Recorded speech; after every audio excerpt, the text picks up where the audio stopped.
Korupsi. Ya, korupsi minyak mentah Pertamina yang merugikan negara hampir 1.000 triliun. Ini bukan angka sembarangan. Ini adalah kerugian yang bisa menghancurkan perekonomian negara. Dan siapa yang harus bertanggung jawab atas ini?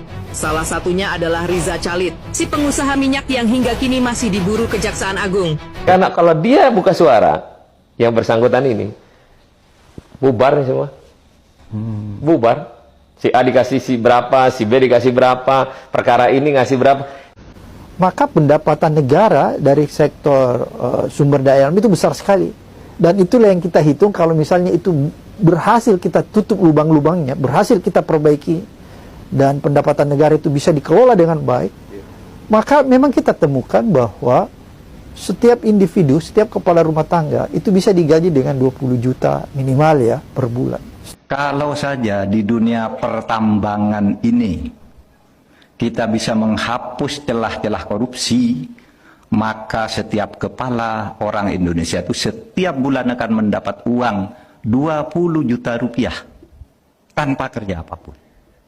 Andai tambang-tambang kita ini dikelola sesuai dengan konstitusi, pasal 33, ya, Undang-Undang Dasar Negara Republik Indonesia tahun 1945, maka setiap kepala rakyat Indonesia nggak usah kerja dapat 20 juta per bulan. Tambang itu kalau nggak dikorupsi, Anda tahu satu orang Indonesia itu bisa dapat duit 20 juta rupiah satu bulan. Satu orang Indonesia? Satu orang Indonesia, bukan satu keluarga Indonesia loh ya. Satu orang Indonesia. Di Outlook APBN 2025, pertama untuk keseimbangan primer negatif 109,8 triliun, dan untuk defisit totalnya di 662 menjadi 2,78% dari GDP. Pendapatan negara 82% dari pajak.